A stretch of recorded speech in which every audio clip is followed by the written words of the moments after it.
नमस्कार, मैं हूं विनीत त्रिपाठी।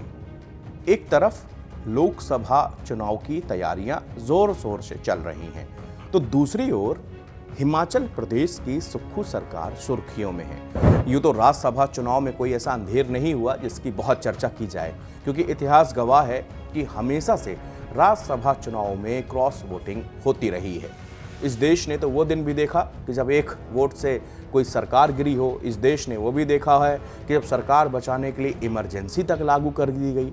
लेकिन सुक्खू सरकार पर जो चर्चाएं हैं वो इसलिए भी कम नहीं हो रही क्योंकि यहाँ पर वो पूर्ण बहुमत की कांग्रेस की सरकार है और सीएम सुक्खू लगातार कुछ ऐसे फैसले लिए हैं जिसको जनता ने दिल से लगाया है। फिर सुक्खू के विधायक क्यों नाराज हैं? भले ही बीजेपी के पैतरे से सुक्खू ने अपनी सरकार तो बचा ली है, मगर संकट के बादल अभी भी शिमला की हसीन वादियों पर मंडरा रहे हैं। नेता प्रतिपक्ष जयराम ठाकुर और भाजपा विधायकों के साथ बुधवार सुबह 7:30 बजे राजभवन पहुंचे और राज्यपाल शिव प्रताप शुक्ल को घटनाक्रम से अवगत कराते हुए कहा कि सरकार ये अल्पमत में है। इसके बाद खेल शुरू हो गया। जिस तरह कांग्रेस के विधायकों ने क्रॉस वोटिंग की, उसके बाद माना जा रहा था कि बुधवार को बजट पारित नहीं होगा और सरकार गिर जाएगी। लेकिन विपक्ष की अनुपस्थिति में बजट ध्वनिमत से पारित किया गया। इसके बाद विधानसभा अध्यक्ष कुलदीप सिंह पठानिया ने सदन की कार्रवाई एक दिन पहले ही अनिश्चितकाल के लिए स्थगित कर दी।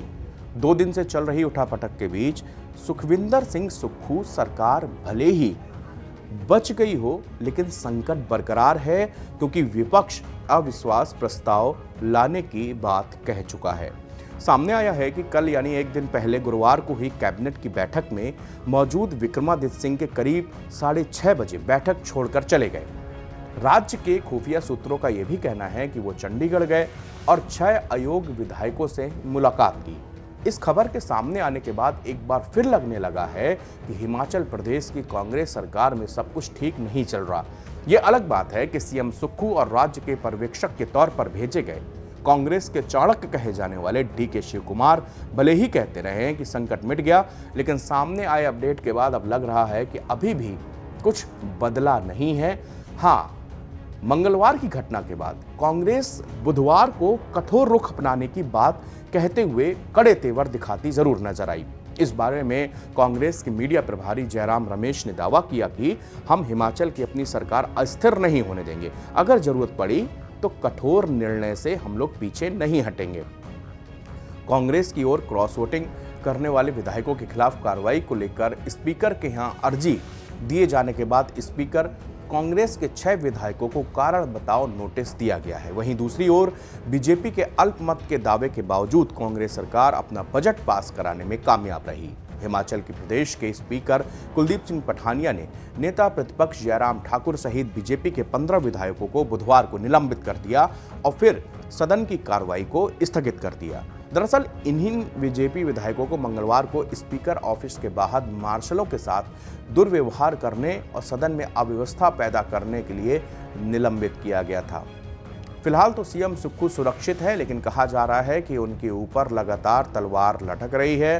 कांग्रेस के असंतुष्ट विधायक सीएम सुक्खू की कार्यशैली से नाराज हैं और वो सुक्खू की जगह किसी और नेता को चुनना चाह रहे हैं। उन्होंने मीडिया में कहा कि उन्होंने केंद्रीय नेतृत्व सहित कहीं से भी इस्तीफा देने के लिए नहीं कहा गया है। सुक्खू का कहना था कि हिमाचल की जनता हमारे साथ है, विधायक हमारे साथ हैं, बस इतना कह सकता हूं कि हम 5 साल तक हिमाचल की सरकार चलाएंगे।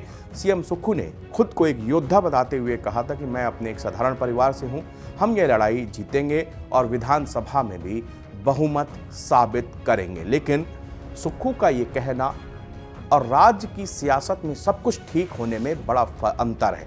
अब इस अंतर को सुक्खू कैसे पाट पाते हैं, ये उनकी अपनी गट्स हैं। अब क्या चाल चलते हैं? फिलहाल उन्होंने एक चाल चल के अपना जो बजट पास कराए, उससे एक बात तो तय है कि सीएम सुक्खू इतनी आसानी से हार मानने वाले नेता नहीं हैं।